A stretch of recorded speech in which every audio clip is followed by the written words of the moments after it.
Hi, I'm Martyn Sibley, a community leader at Open Inclusion. Welcome to our podcast series, Inclusive Design, Broader Perspectives for Better Experiences, also available as a caption podcast on Open Inclusion's YouTube channel. Open Inclusion is a research, user insight, design and innovation consultancy based in London, England. We help organizations create beautifully inclusive and effective experiences. If you would like to know more about the work we do or would like to contact us, please visit openinclusion.com. We would love to hear from you. In this podcast series, we're interviewing a wide range of people who help us better understand inclusion, both from a user and service provider perspective. Now, we're on episode number two of a double bill on transport.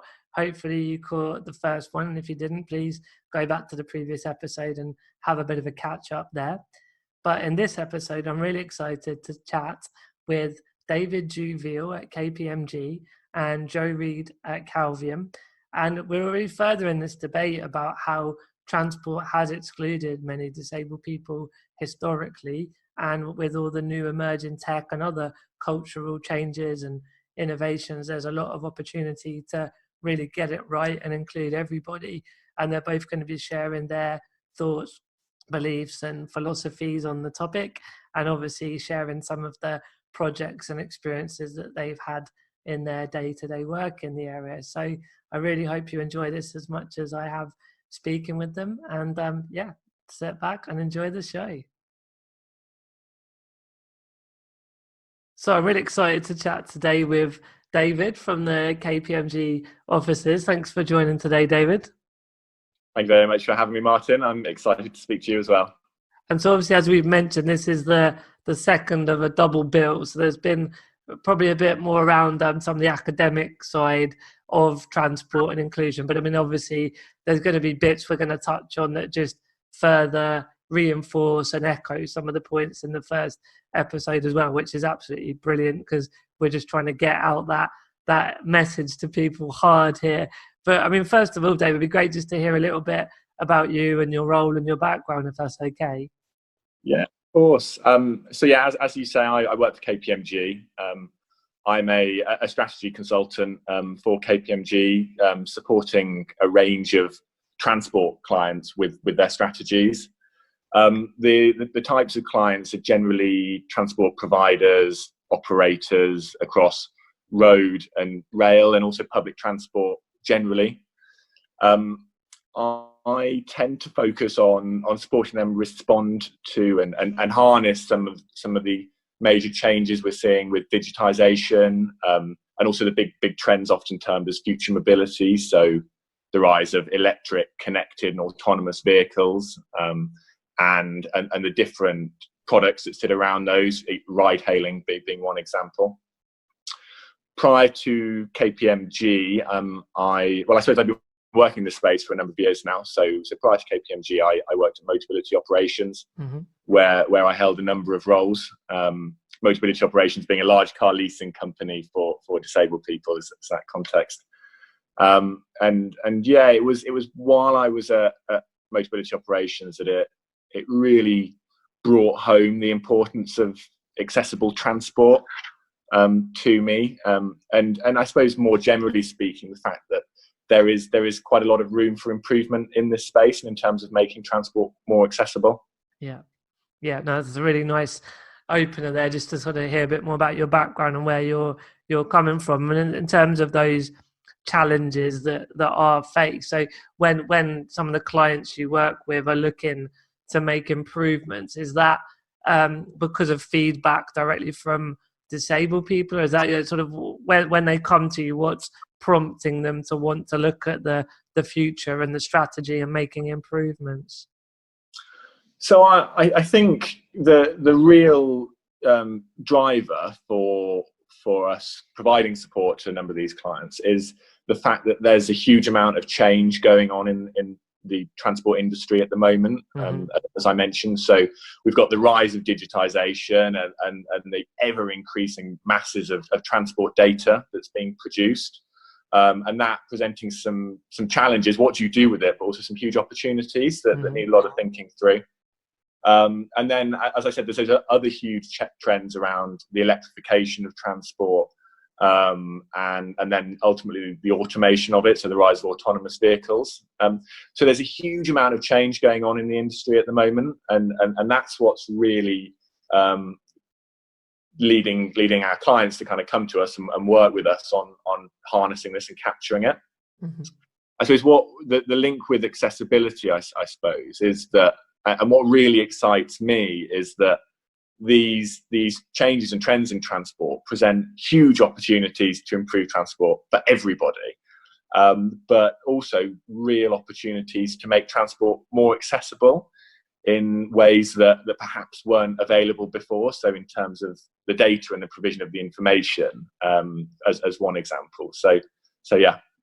So it's that sort of lots of changes in general in the industry that they're looking for that strategic support with, but then also the fact that it just is a great opportunity for accessibility and inclusion through that change. Exactly. Exactly.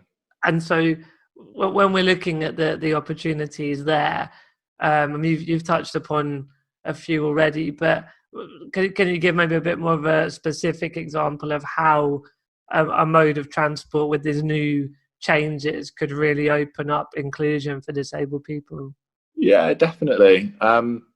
So I think, firstly, I suppose, in terms of the scale of the opportunity, in the UK, generally it's around about 26% is a transport accessibility gap. So what that means is that disabled people in the UK take around 26% less trips than non-disabled people. That's very telling, isn't it? Yeah. It is, and obviously there's going to be a lot of kind of reasons that sit behind and around that. However, a large proportion of that is because the current provision of transport isn't suitable for the needs of disabled people.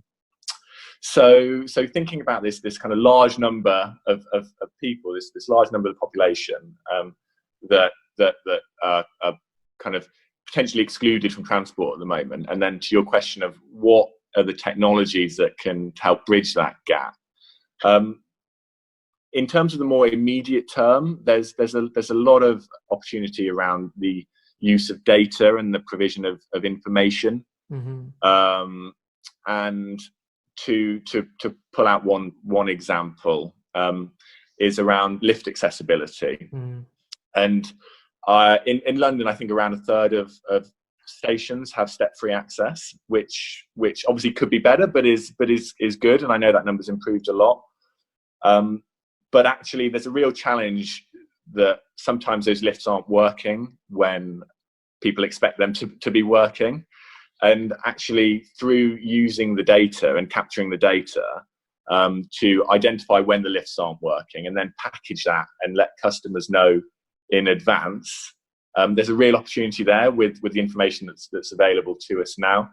And I think this use of data, there's loads of examples of that more broadly, and ensuring that travellers and disabled travellers are aware of different facilities on routes and changes and travel disruption, and whether the transport is going to be accessible as expected. So there's some real opportunities today around the use of data and the information side of it.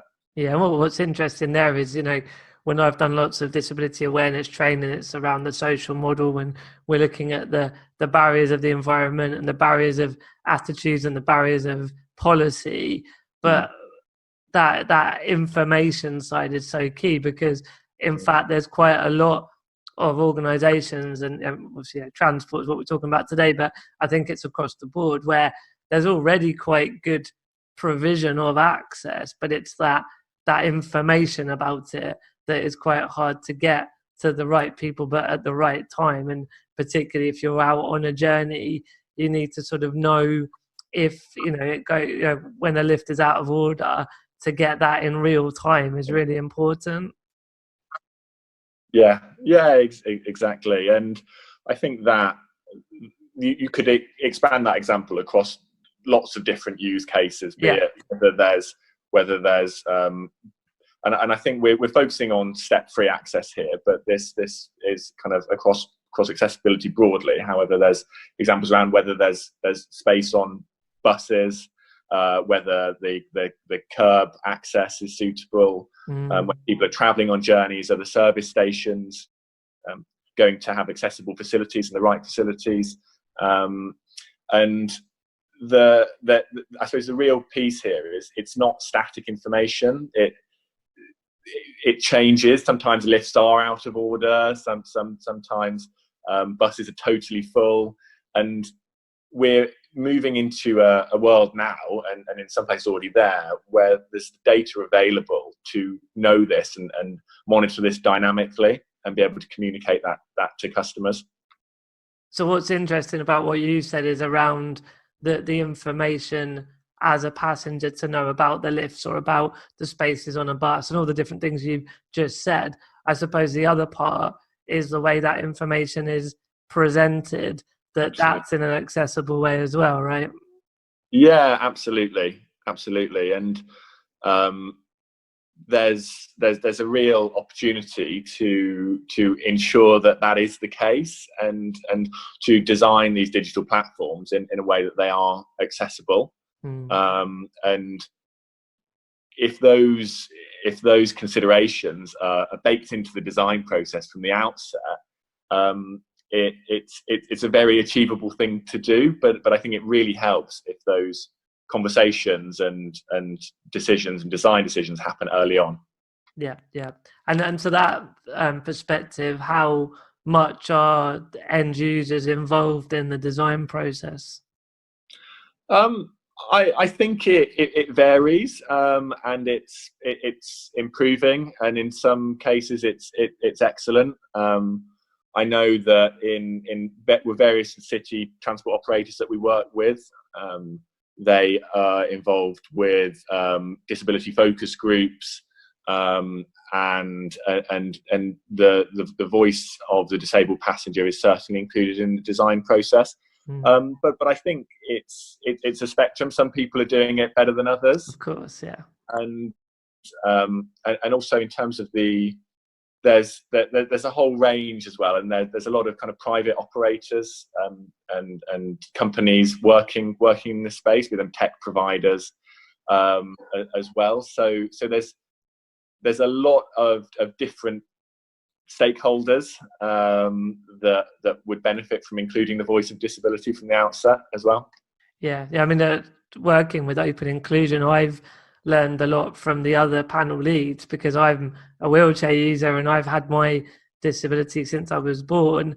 But just the other day, there was Ed, who's the panel lead for hearing impairment, was saying about the number of people that use BSL, and even captions can be difficult because for lots of different reasons. But essentially there is a need at some point around BSL, but then it doesn't have to be massively complex and difficult. It could just be that there's a summary of an organization, what they do. And again, it's all about context, but there are very easy ways of bringing BSL in to information provision. And that's just something I wouldn't have thought of, and I'm this known for being a disabled influencer and campaigner. So I think it's important to put out on the podcast to the listeners that we're all learning, and it's not to have a go for not doing something perfect. It's just that as we keep going, we find new ways of doing it better. Exactly. And that example is a really good one of including a large range of people with a large range of varying experiences. Yeah. And I think having that conversation early on in the design process leads to better outcomes. Yeah. Absolutely. Yeah, not sort of again with disabled people, when you have to retro fix, it's more expensive and difficult. But very, very often when you do the many different stakeholders, not just disabled people, in the design process, it often works better for everyone, which is quite a cool thing that it works in that win-win way. Absolutely, yeah. So closing off the interview, really, David, but look into the future, sort of longer term, anything that you're very keen to see realized in the solution sense, or any, general projects you're working on that you're excited in the long run to help transport? Crikey, yeah, there's Big loads. question. There's loads, exactly. So I'll try and keep it relatively brief. But I think we've spoken about the use of digital and data today, and that being a real immediate opportunity. I think that extends into the long term as the quality and the amount of data that's produced increases. So I think there's massive potential there. And then I suppose also around autonomous vehicles. At KPMG, we forecast that by 2030 there'll be around 25% of new vehicle sales will be autonomous vehicles. Wow. And that presents massive opportunities to improve accessibility. Yeah. To reel off a couple of stats, I think around a fifth of all journeys on the road are taken by disabled people.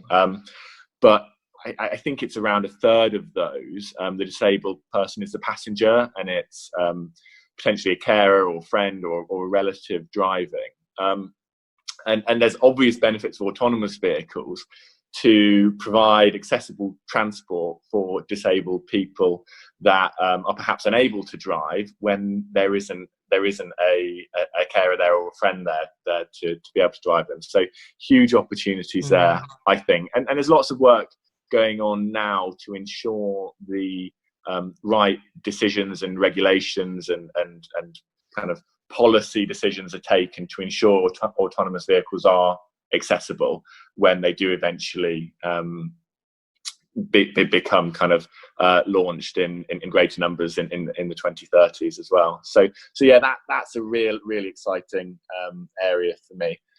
And yeah, I just think, generally speaking as well, linking back to what we were talking about with the transport accessibility gap of around 26% in the UK, that for me just presents a huge opportunity from the private sector side to provide services to a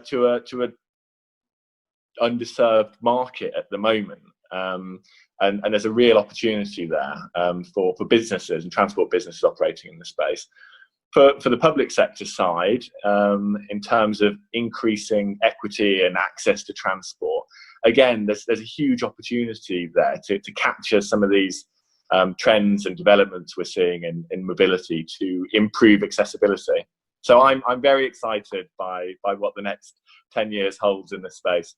I love your excitement. It's very infectious, Dave, and it's it's nice because in a world where generally the news can be a bit downbeat, and obviously with disability rights and even with transport, historically it's been a big challenge for many. So it's great to hear of that optimism and the potentials that are coming in the future. So thank you for your time sharing all of your experience and wisdom, and I look forward to chatting again soon.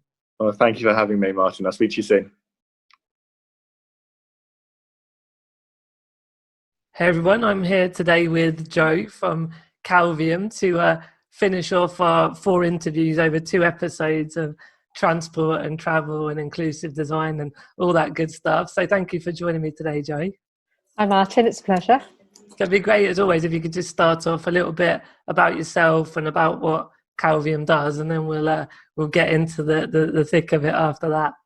Sure, yeah, so I head up Calvium and we're a kind of entrepreneurial small digital agency, and I believe our DNA kind of rests from the founders' backgrounds, which came out of decades in the applied research and development arm of, most recently Hewlett-Packard Laboratories, but I think the big difference is, so I've kind of seen a bit of being able to apply large corporate thinking and now actually apply it in a kind of small business to try to kind of ideally combine technologies that are ready and mature so that they can benefit people and it really gives us pleasure when we work with clients in a way that kind of our expertise combines with theirs, to be able to deliver something that really kind of pushes the map forward in terms of what you can do with the kind of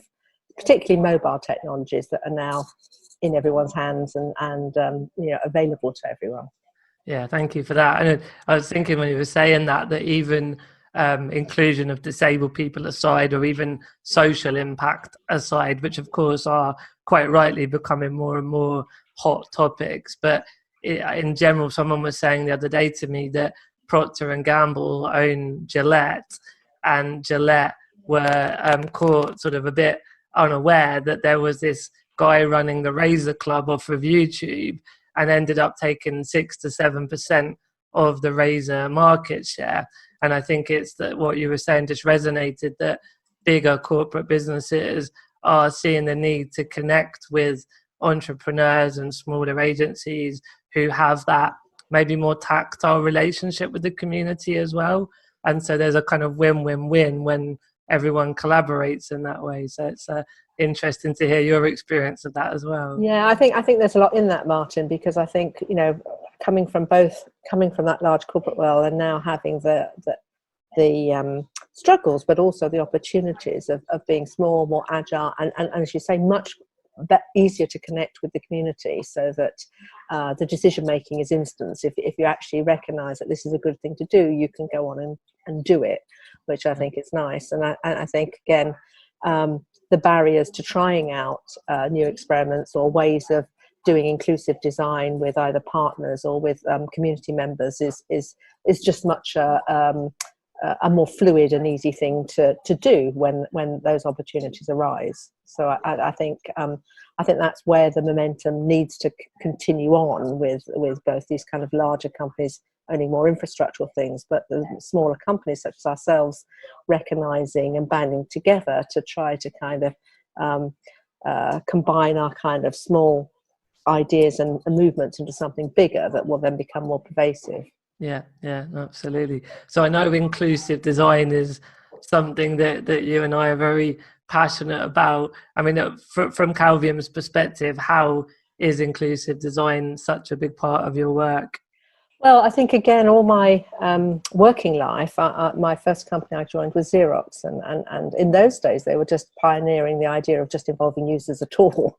So that was kind of stage zero, was just, rather than let's just design a piece of product, let's actually involve the people who might use the product as part of that. So I think all of my working life, I've had that ethos of trying to work in the early human-computer interaction fields of bringing in at least the intended consumers as part of that testing, involvement, product design.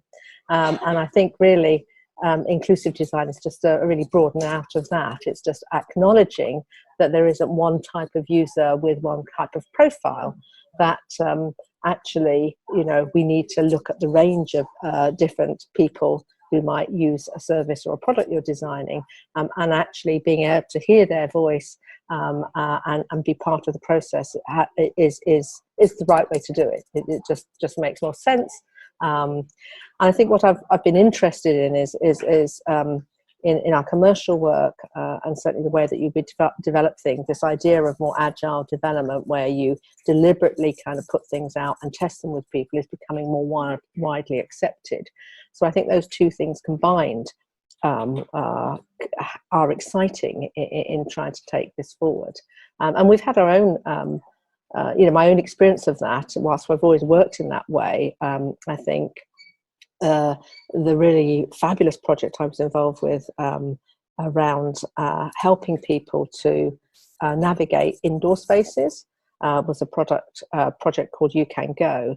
And there I had the pleasure to actually work in a co-design way with two visually impaired young people. And that was mutually beneficial for both. Because what we recognised is the value that brings in really paying attention to the detail and the understanding. And any design isn't simply about the framework or the interactions.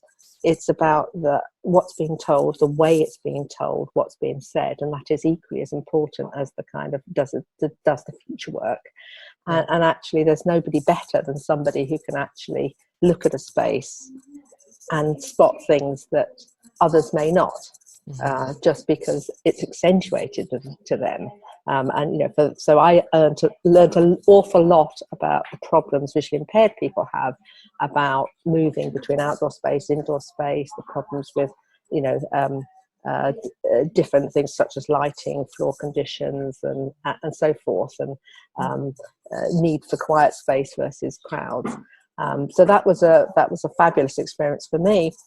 And I think we've managed to continue that journey with partnering with Open Inclusion, so that when we took that on to think about transport in the railway on our project called Navstar, there we focused on people with more anxiety and hidden impairments. So it kind of then embraced requirements from a different perspective, where it wasn't necessarily about visual impairment, but about other forms. So again, we continually enrich our understanding by partnering with people who specialise in particular things, in bringing people in as part of the process. So I think, again, where possible, that's a fabulous way to carry on designing services. Yeah, absolutely. And with Navstar, so what, just in terms of the vision of Navstar, what is Navstar, and where are you aiming with that as a project? Yeah, so it was a project funded by the Department for Transport Innovate UK, and we partnered with Transport for London, who are obviously passionate and keen to try to improve access to stations, and acknowledge that things could certainly improve. And again, we worked with Open Inclusion so that we could actually apply inclusive design to that process. And we took the learning that we'd taken from UK Go, which was to actually carry on that dimension, that whilst technology is marvellous and you could think about instrumenting spaces and make them smart spaces, and that may come, I'm well aware that there's no obvious one solution like GPS in the skies. Satellites are fabulous because they're just put there and they're working available for everyone, but buildings and the public space are all interconnected, differently owned fiefdoms, if you like. And so having something that works across them all is really, really hard. And even within an owned building such as a rail station, it's actually very hard to manage that space and roll out new things like putting beacons everywhere and everything else. So acknowledging the problems of taking any one particular technology, we worked on the premise that actually what you can control is the thing in your hand, which is your phone, and that we knew that for wayfinding, people can, of course, maps are wonderful and can be great. However, many people actually use landmarks as the way that they actually navigate. So the interpretation between the abstraction of a map into where am I actually now, which way do I need to go, we found that actually landmark-based wayfinding worked certainly for You Can Go. We demonstrated it worked again for Navstar. And I think helps into certainly this inclusive design space where it's the minutiae that matters. So it is the fact, is there a dropped curb, or is there a shiny floor, or have I got confidence that I'm going next? So I think that's the area where I think it gave us really promising results in getting that right, understanding the words have to be right, the assurance has to be right, the know-how of the need for accurate data that sympathises with the person using it needs to be right. And so, again, with Navstar, we were able to help mitigate the problem, especially with large stations where there might be multiple entrances and exits, for people to know exactly where they need to walk by saying, yep, I'm here now, I need to go that way, I'm here now, I need to go to the next landmark, next milestone. So it leads you by the hand, very analogous to what I learned for people with visual impairment, get taught how to navigate a new space by by people helping them. They'll walk alongside and say, look for this next, this drop curve's coming up, or you now need to cross the road, or this and that. So again, it's more modelled on somebody leading you by the hand and explaining step by step the next place to go. So that's the vision, was to have something that encouraged, led, and was there to kind of assure you that you could get to where you needed to go. And I think, there are many challenges still to solve in making that accurate, robust, scalable, and usable by all. But I think that's probably another story. Sure. I mean, it's a very loaded question coming now, but we've touched upon inclusive design, and the what was the second one you said about adaptive? It's kind of agile development. Agile development. You kind of develop things in pieces and test them, so that you learn as you go, rather than locking into a big system. Yeah. So the questions around the commercial, sustainable side of that, it'd be great to get your thoughts on that. Yeah, and I think that's one of the things that still needs to be cracked, because what we've established again is there's no lack of need, there's no lack of demand. And people, whenever anybody's asked, people recognise, yes, we would love to make our spaces more inclusive, we'd like to make them more accessible, and yet that requires an investment of owning that, either through money or support or access or any of those things, and all those things are quite tricky to line up in the public space. So it feels like actually the breakthrough needs to be where you can do something like Apple do so well, which is like saying, well, we have that in our DNA, we'll build things in as part of our product, but it's part of a wider set, so our products appeal to everyone and work really well for inclusion. And of course that's hard to do as a small company, and so I think it's looking for those opportunities, looking for those partnerships, looking for those like-minded people. So again, eventually the culture change and the pressure will be so much that inclusion and accessibility becomes people's number one priority rather than number three, which means it kind of gets funded to a certain stage, but then you can't push it over the edge into actual product actually embraced by all, and so on. So I think that because the numbers aren't as big if it's not for everybody. That's one of the problem. I think again, if ever if you talk about accessibility, people think the numbers are too small. If you talk about just as I've done, my experience is acknowledging that if we know what works for visually impaired people who are at large corporate, does that work for other people? So understanding how you perhaps categorize people in terms of who's included, and then making both their voice heard, and so you're not lost in the mass, but also using somehow the fact that there are many, that they're part of a wider one. So I think it is about translating numbers into a way that is meaningful, so that people don't view it as this, that's too niche, so I'm not going to invest X into that, because those numbers don't add up. So that I think it's towards demonstrating that something like Apple, great design, and Trainline I think have been good. Trainline have demonstrated that with great design that simplifies a commonly accepted problem, and certainly for train stations we've certainly found no end of people have problems. It doesn't matter if you have accessibility needs or anything else. Often I'll struggle with my knees occasionally, and everybody has that time, and by its definition travel is is a very high pressured activity, and at any moment we could be late for a job interview or with our children, so you'll all at some point come across what other people have to put up with all the time, and sometimes that's only so I think there's something in that actually if you solved it just for when people needed it and it worked, then that's scalable, which would be great. So I think it's thinking about those kind of moments where we at any point in everyone's lives, at some point everybody's got some sort of accessibility need. So it's not like it's just that the amount of time people are stuck with it can vary. So I think it's absolutely so I think it does take some thinking. It does take that kind of different emphasis, different focus, innovative solutions, and the desire to kind of recognise that everybody benefits if some of this stuff is done well.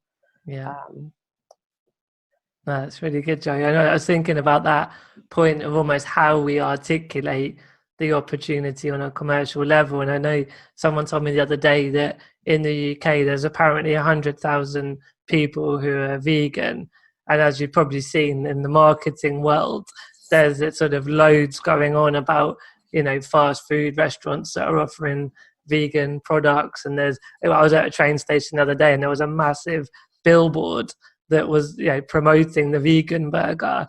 And then when you come into, there's 13 million people in the UK with a disability, yet a lot of businesses feel like it's too niche of a market. So I think from my background in marketing, there's that way of how we change culture and how we change attitudes by framing it differently to how it's been framed before is potentially a way that we then start to get more capital and investment brought into these kind of projects. I definitely agree. I think there's something there in that. And goodness me, I mean, I live in Bristol. I think I'm in the minority now who isn't a vegan. I'm definitely kind of on the dinosaur carnivores.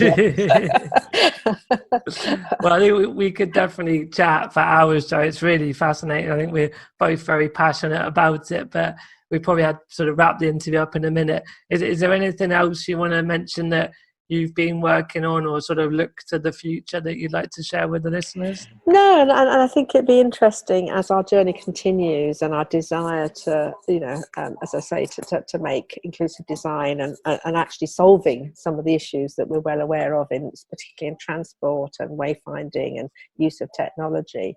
We've just started a new project in Bristol which allows us to explore cultural mapping and making the invisible visible. And again, I think there's a tension between how we can then get enough voices in a practical way within the kind of small R&D project. So again, I think what's nice about that, and Bristol in particular is good at identifying and working with partners and pulling people together and trying to address kind of in that R&D process how you make sure that whatever is being considered is available to all rather than just a few.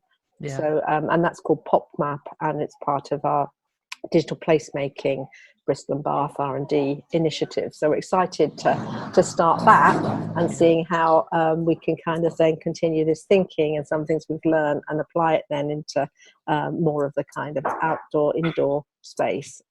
But again, how some of these concepts can be brought to play in our thinking.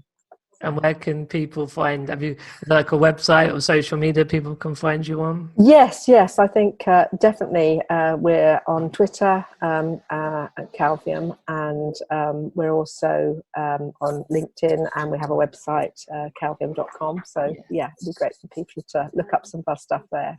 Brilliant. Well, thank you so much for your time, Jo. It was really great chatting with you today. It's really nice to meet you. Thanks, Martyn, and good luck with the mission.